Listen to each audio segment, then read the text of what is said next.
Jesse Kelly Show. Let's have some fun.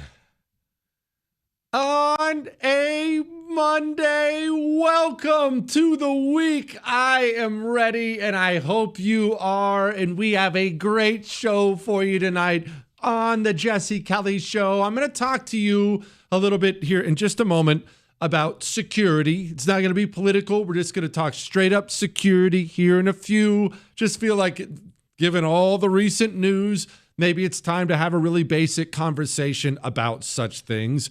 We're going to talk about how they use power wherever they find power, and we have to use power back. And if that violates your sensibilities, I'll explain it all. I have a Democrat who emailed in and doesn't like, a former Democrat, I'm sorry, and said he doesn't like that I call them all communists because they're not all communists, he says. Okay, and I'll discuss that in a very respectful way. I've got mags. I said something offensive. I'm having a personal war within myself because I can't bring myself to narc on somebody. All that, and halfway through next hour, I have somebody coming on because there was a detailed breakdown done of these Antifa networks. How do they operate? How do they communicate? And I found it to be so endlessly fascinating. So J. Michael Waller's coming on halfway through next hour to discuss it. Before I get to any of those things, I thought we should just discuss a practical matter here. Something that we have discussed before, but I feel like I don't talk about it enough. I feel obligated to talk about this with you because I know your loved ones matter to you. I know your personal safety matters to you. And we are living in a time in this country of increased violence. And there is no sign at all that that is about to stop. It's not going to last forever. Don't get me wrong. But I also don't know where it's going. I don't know how bad it's going. In large part, I said I'm not going to be political, but I guess I'll be a little bit political to open the show. In large part because the people perpetrating the violence, people doing the violence, and the people telling them to do the violence, you Nazi, they're not sorry. They're not sorry. They're not changing their ways. So we may have to go through some tough times. That's life. Anyone who's lived long enough will tell you tough times are coming. Everybody lives through them at some point in time. Peaks and valleys, that's life. So we have more violence around us. I know about that shooting at the Mormon church in Michigan. Prayers for all of them, prayers for those families over the weekend. But obviously it's well beyond that. There are terrorist attacks, political terrorist attacks, just straight up psycho violence. Some dude firing a weapon off his boat into a restaurant at vacationers in North Carolina. Just every day you wake up and there's something bonkers in the news. So why we got here, how we got here is something we've talked about at length, and we can talk about it again more, but that's not what I want to talk about now. I want to talk about a practical things that apply to you and apply to me. Demons are on the move in this society. Evil is on the move. Whether they're afraid or the reason doesn't matter. They are on the move. And people who've been consumed by evil, oftentimes people who want to leave this world, they want to die. They hate themselves that much, which that is so sad, right? They decide they want to take people out on the way out. And who do they want to take out? Who do demons want to hurt the most? They want to hurt the most innocent in our society. So I'm just going to tell you what I've done in the past 5 days. I've done these things. And I'm not telling this to you because I'm bragging about what I did. I want you to do this, and you can do this, okay? I went to the school my sons go to, and I gave it a hard, honest look.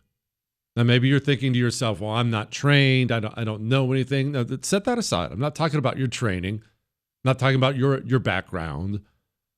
I want you to go to your school, the school of your children. If you're a kid listening to me, I want you to do this. And I want you to have a mental exercise. And here's the question you have to ask. Can somebody who wants to die come kill people at this school? Now, let me pause for a second.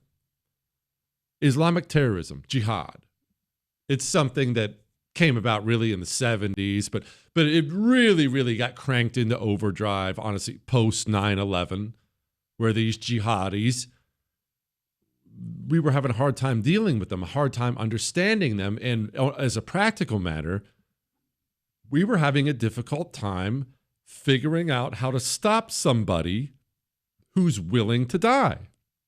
Historically, that's been the most difficult thing to do in the world. You call them a terrorist, a murderer, an assassin, whatever label you want to put on them. If somebody wants to hurt you and they're willing to die to do it, that is such a difficult thing to stop. So we got this Islamic terrorism, and we were always having to deal with this in Iraq, and we were dealing Afghanistan. They were dealing with this. What do we do if he's got a bomb in his truck and he's willing to sit in it and blow it up? That's a difficult problem to tackle. Very similarly, we have to approach our schools, our churches, I'll get to that in a moment, synagogues, wherever you worship, and we have to put ourselves in the mind of a jihadi, of a tranny demon, of a whatever. If there's someone who wants to die and wants to take innocent people with them, can they? And the answer to that question overwhelmingly, for our soft targets where our most precious people are, the answer to that question is yes. The security at the school my kids go to is pretty freaking good. They take it very seriously. Armed guards, the works. Even still, I showed up, poked around, looked around, trying to put myself in the mind of a suicidal demon who wanted to kill kids, and I could get some. No question. But I didn't just assess it. I went and respectfully spoke to them about it. And honestly, they agreed, and they're ramping things up. Church yesterday. Worship service starts. I just felt compelled. I just felt called to do it. I left the sanctuary, walked out. And I just started poking around. I walked out the front door. Could somebody drive into this church with a bomb? I walked to the back door. Is it locked? It was not. Poked my nose around the nursery. If I was an evil, suicidal demon who wanted to kill as many Christians as I could on the way out, could I? The answer to that question, much more so than the school, was easily. And this is a church, by the way, that I want to caution you on this. Not only do they have a security team, there's a cop there. Full tack gear. And there's a cop sitting there. And you know what that was worth? Nothing. Because I stood there observing him for probably 5 minutes. Just stood there observing him. I walked by, back and forth. You know how many times he looked up from his stupid freaking phone as he sat there at the table? Not one time. I don't know what he was doing. Texting his girlfriend, putting posts on Facebook. If I was a tranny demon and I wanted to kill him and then go kill everyone, it would have been cake. It would have been nothing. He would have been no impediment at all. All that gear would have been nothing to me. Shoot, if I wanted to, I could have just slipped right in the back door because he was at the front, walked right in the sanctuary and killed as many people as humanly possible before he got off Instagram and came and tried to do something about it. And I didn't just observe and criticize. I approached and I said, hey, I think I would like to get involved in this on the security team of this church. I want to encourage you to have an accurate, honest assessment of the soft targets in your life, whatever they may be. It doesn't have to be a school or a church or a synagogue, but it doesn't have to be that. The places where innocent people go. Maybe your daughter's in dance. Maybe it's a dance school. You think a tranny demon or any kind of other evil human being wouldn't like to shoot up a bunch of little girls? Maybe your boy's in Cub Scouts. Maybe it's Little League. It's baseball season. It's playoff time. Do you think they'd like to shoot up a bunch of kids? Have you taken any kind of an accurate assessment of the places in your life? And if you have, whether you have or not, are you doing anything about it? Start now. I want you to be safe. And we live in a world that is unsafe. And set aside this childish notion. I don't want a single, I tell you, you can email me whatever you want. You can. But I hope I don't get a single email that says something along the lines of, I don't want to live in this world. Congratulations. Neither do I. This is the world we've been given. Can't do anything about it. This is the world we have. Take an assessment. Use your voice. These things are going to keep happening. All right?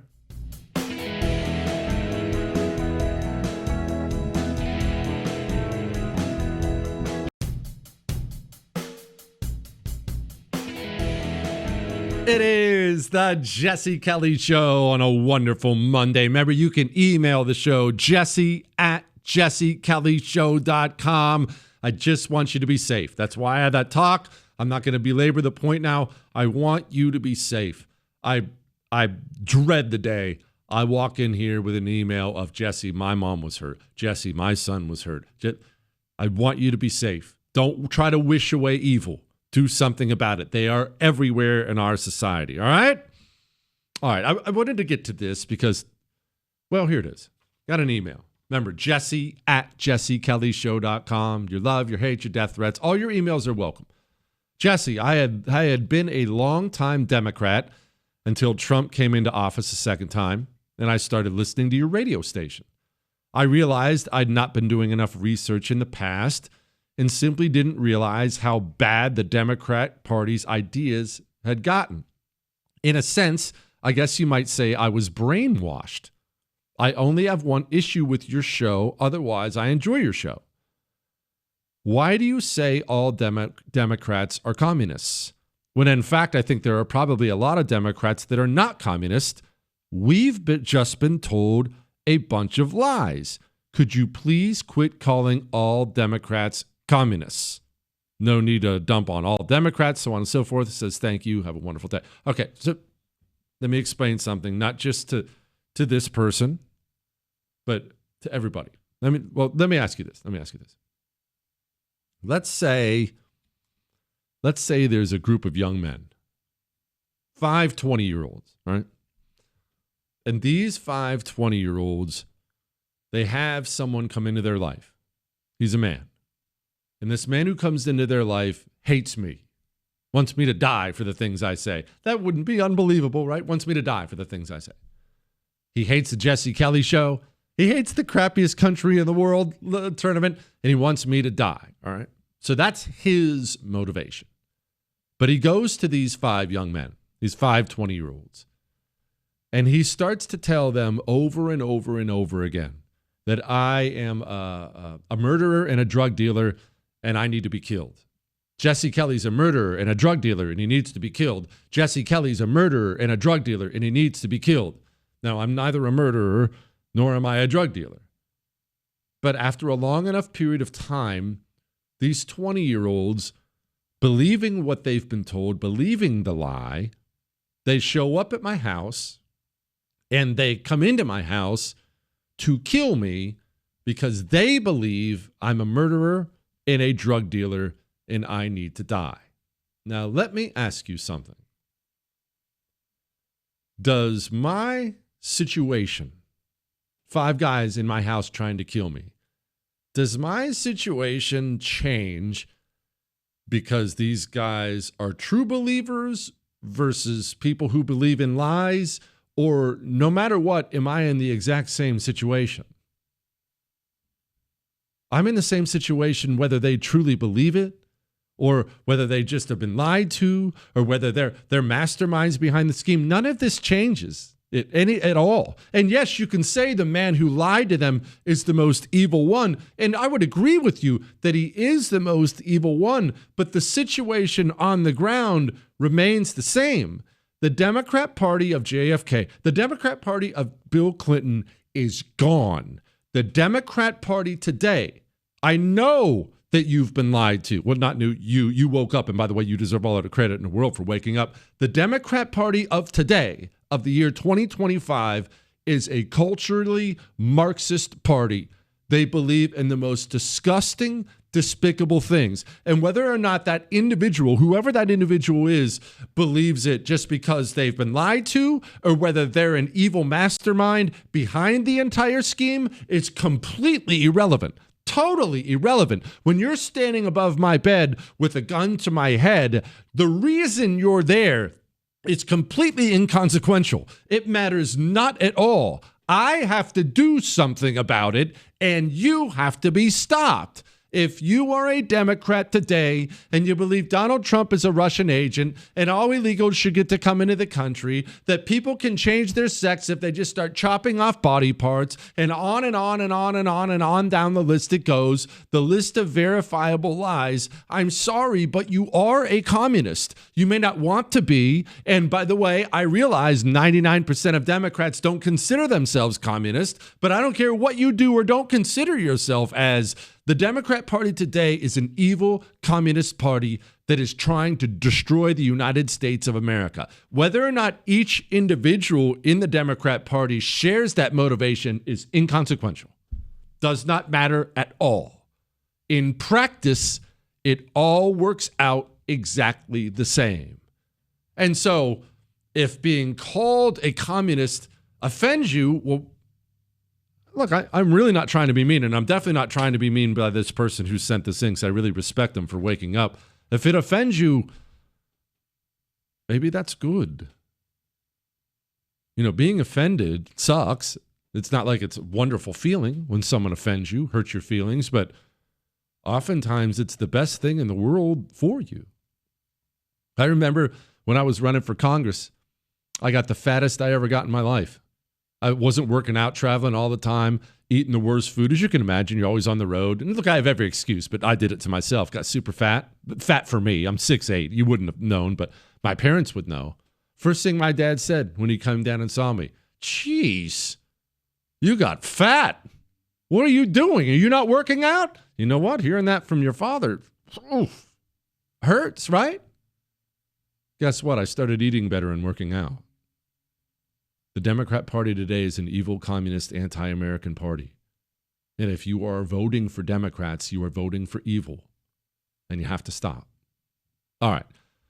Let's talk about these people using power. Next.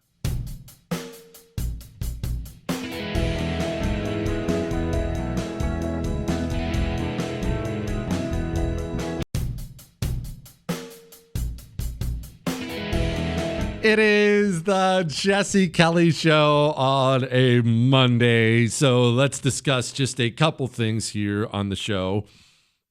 First, we are obviously, all of us, we are excited about the indictment of James Comey. To recap what we've talked about endlessly, government people have to go to prison. Corrupt government people who abuse their power have to go to prison in order to save the country. The most severe punishments in a society should be reserved for people in government who use their position for corruption. And when I say the most severe, I'm talking worse than murderers, worse than rapists, worse than robbers, worse than drug dealers, because you are entrusted with a position of power.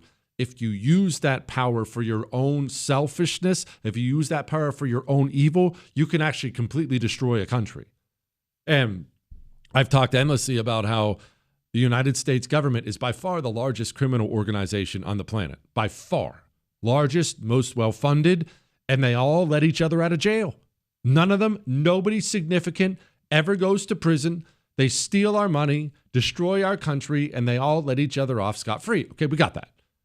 So after Barack Obama promoted endlessly and installed communists throughout our government, and then those communists spent their entire time canceling, getting rid of their ideological opponents, you, me, and promoting and hiring other communists, we finally got to the place under Joe Biden where the communists in this country had pretty much completely captured the system.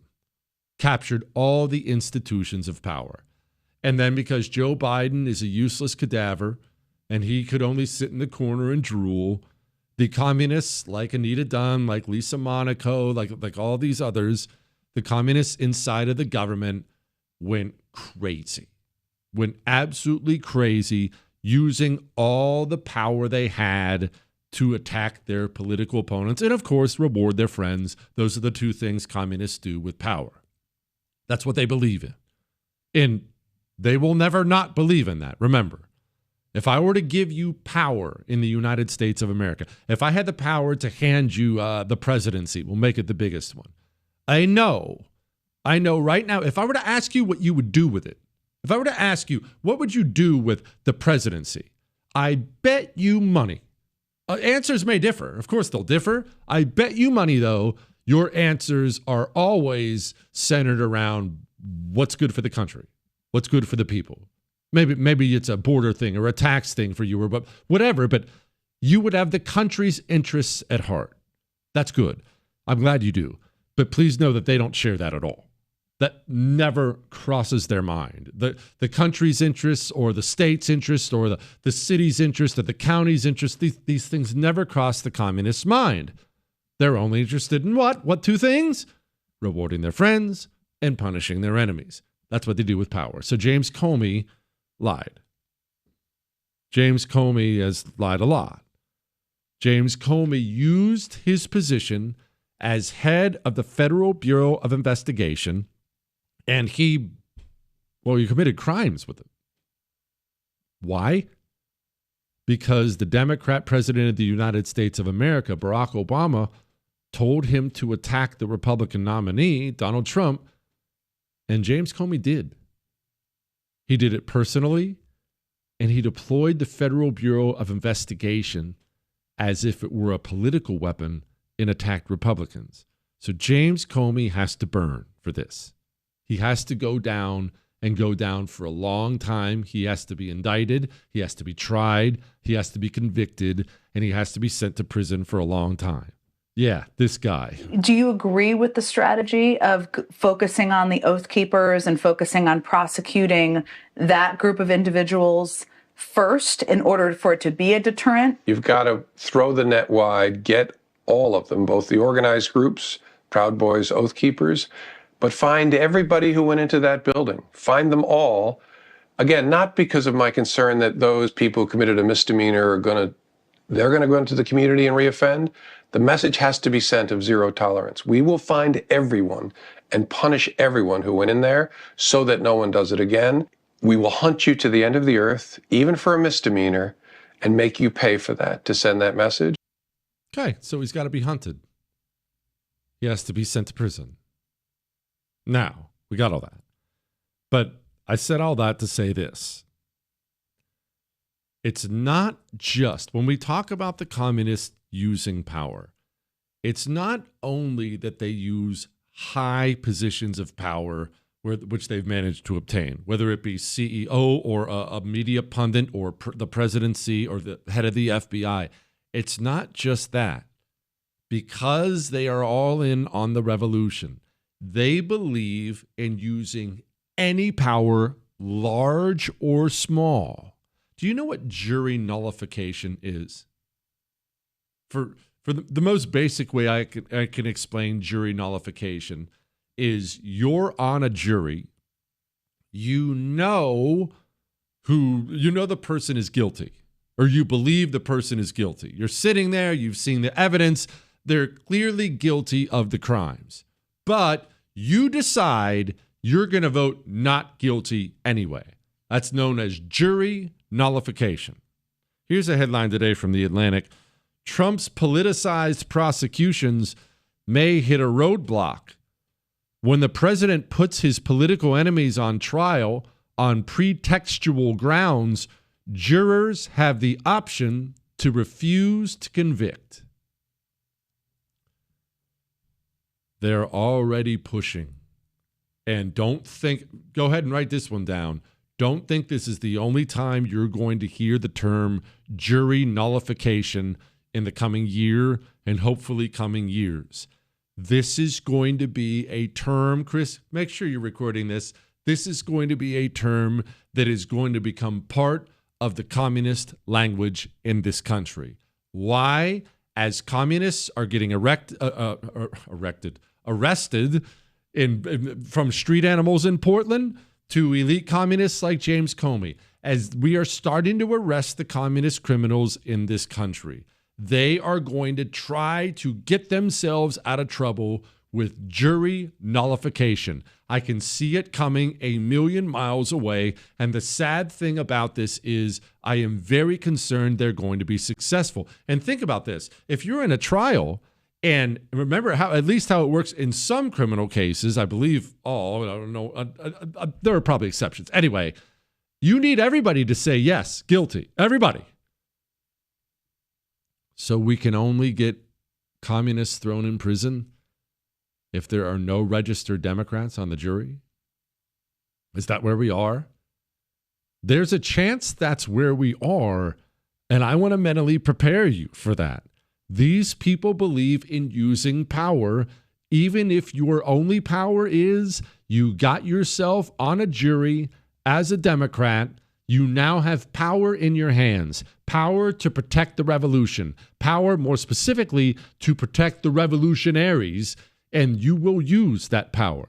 This is going to be something elite communists are going to begin repeating. I bet you money that we will be playing you a montage of jury nullification, jury nullification, jury nullification before too long on this show. The communists are about to start programming their street animals to let their criminals out of prison. This is an ugly place to be. I get all that. So we're going to switch and go to some emails in a moment, but I just wanted to mentally prepare you for that. Don't forget, J. Michael Waller, speaking of street animals, is going to join us halfway through next hour because he has this breakdown of the Antifa terror networks. It's going to be endlessly fascinating on how it works. Oh, and before I forget, the crappiest country in the world tournament continues tomorrow, not tonight. India is taking on Somalia. You have to go to the show's Twitter page and vote. Just look up Jesse Kelly Show on Twitter, or I guess it's X now, and go vote. All right?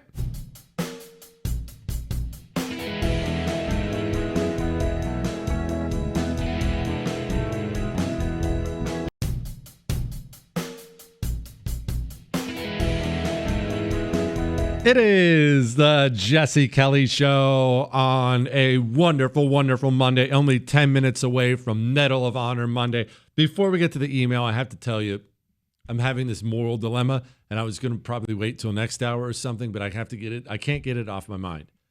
You remember last week, if you were listening, you remember I told you when I walked into the bathroom in between segments, and there was a dude smoking weed in there. And it was obvious. There was only one other guy in the bathroom, and it reeked like weed, And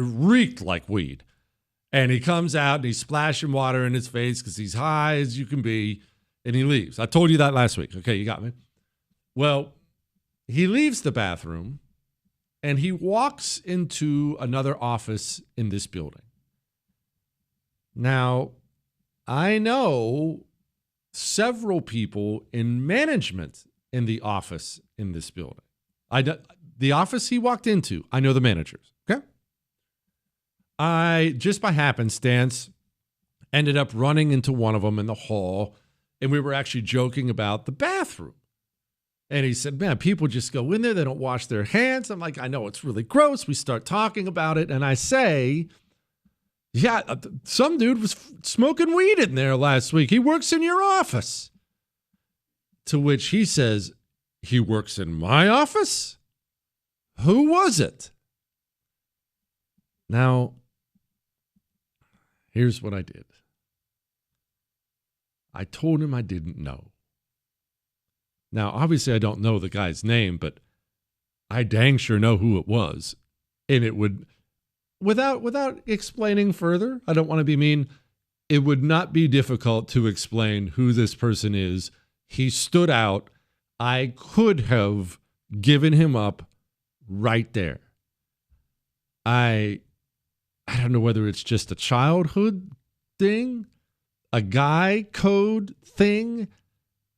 I couldn't bring myself to tell on him. I can't do it. I can't be that guy, and I can't decide whether I did wrong or whether I did right. I gave him the, I don't know, and I moved on. What, Chris? Chris said, because of their business, I would say. Now, I can't tell you their business, obviously, but look, it's not national security interests. They're not making bulletproof vests for the troops or something. But I guess I understand what you're saying. I can't make myself narc on people. I can't do it. I've never been able to do it. I can't do it. I've been burned for it before because I'm not going to say, and I can't decide if I'm a terrible person, but it goes against my moral code, and I couldn't do it. And part of me feels bad, and part of me doesn't feel bad. What, Chris?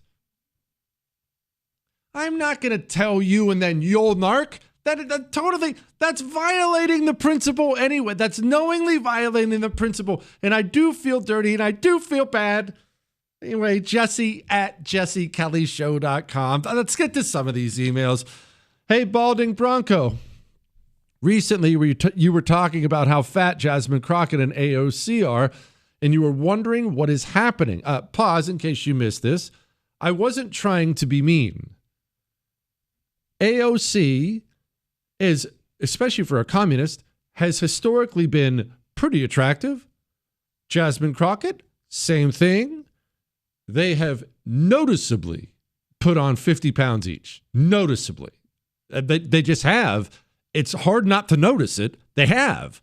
And I'm just curious why. Anyway, the guy goes on to say, you say they are simply slipping up with their fitness, but I have another theory. What if they're gaining weight on purpose? This is interesting. Over the past few years, commies have established fat people as yet another marginalized group, complete with roots in systemic racism and all that. And as you know, the more oppression points you collect, the greater your power and the larger your shield, which unironically they will need, he says, which is hilarious. As they both are already women of color, they have few options to upgrade their victim status. Just a thought I had. His name is Nika, or her name. Sorry, Nika. I don't know. I don't know what you are, but very interesting. And it does jive with something we've talked about a lot, about how communists are at war with everything good. Everything. It's not just capitalism. It's the idea of success itself and the idea of beauty. Don't discount that. The idea that some people are beautiful, like me, some people are not. Chris, that is something that communists cannot abide. And so his solution is never to help Chris. That can't be done anyway. His solution is to destroy me. Then we're all equally ugly. And they'll do it to themselves. They would. I know you've seen these before and after pictures before of usually young women who are a beautiful young lady, and she goes out, always in college. She goes off to college, and she gets radicalized, and she comes back, and her clothes are ratty and awful, and her head is half shaved and dyed purple, and it looks like. It looks like, especially when you look at the before and after picture, you know, she was a cheerleader and beautiful and prom queen, and now she's a possum. It's terrible. You look at it and you think to yourself, it looks like that person tried to make themselves as ugly as humanly possible, and they did. I've told you before, I know former communists, and I know former communist women, multiple. In every one of them, especially the hot ones, they talk about how guilty they felt being attractive. It was oppressive to them. It wasn't something they took pride in, or even, I know, not that kind of pride. It wasn't even something they necessarily enjoyed. They would look at themselves in the mirror and know they were hotter than somebody else, and it made them feel terrible. Isn't that awful? Isn't that awful? It's hard to understand how really sick and evil communism is, and how much it just sucks your happiness away. It's a joy sucker. That's what it is.